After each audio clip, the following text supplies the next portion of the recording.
आज मध्य पश्चिम आणि हार्बर रेल्वे मार्गावर मेगा ब्लॉक, माटुंगा ते मुलुंड अप आणि डाऊन, कुर्ला ते वाशी पश्चिम मार्गावर चर्चगेट ते मुंबई सेंट्रल आणि या दरम्यान ब्लॉक असेल.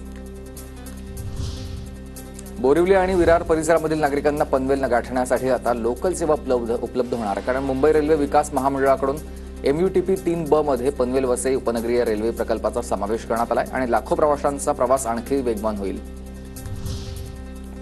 मुंबईला पाणीपुरवठा करणाऱ्या 7ही धरणामधील पाणीसाठा 39%वर. पालिकेनं राज्य सरकारकडे राखीव साठ्याच्या वापरासाठी विनंती केलेली आहे. पाणी कपातीला सामोरं जावं लागू नयेच म्हणून पालिकेचा निर्णय. मुंबईमध्ये 50,000पेक्षा अधिक क्षयरोगाचे रुग्ण आहेत. मुंबई महानगरपालिकेच्या आरोग्य विभागाची माहिती. छत्रपती शिवाजी महाराज पार्क मैदानामध्ये लवकरच गवताची लागवड. महानगरपालिका पर्यावरण विभागाची धूळ नियंत्रणासाठीच्या उपाययोजनेला मंजुरी. पर्यावरण विभागाकडून 80 लाख रुपयांचा निधी मंजूर.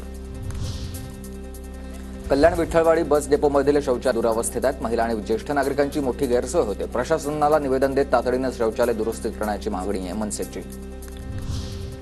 उल्हास नदी प्रदूषणाविरोधात KDMCच्या माजी नगरसेवकाचं मुंडन आंदोलन. उल्हास नदीमधील जलपर्णी काढून सांडपाणी थांबवण्याची मागणी आहे. मागण्या मान्य न झाल्यास आंदोलन आणखी तीव्र करण्याचा इशारा. कल्याण डोंबिवली पालिकेच्या हद्दीमध्ये 8 अनधिकृत प्राथमिक शाळा आहेत. टिटवाळामध्ये सर्वाधिक अनधिकृत शाळा. अनधिकृत शाळांमध्ये मुलांचा प्रवेश होऊ नये, पालिकेच्या शिक्षण विभागाचं आवाहन. मुंबई विद्यापीठाचा 2025-26 साठीचा 968 कोटी 18 लाख रुपयांचा अर्थसंकल्प मंजूर. अर्थसंकल्पावर विविध जुन्या योजनांची छाप असून नव्यानं तरतुदी करण्यात आल्या.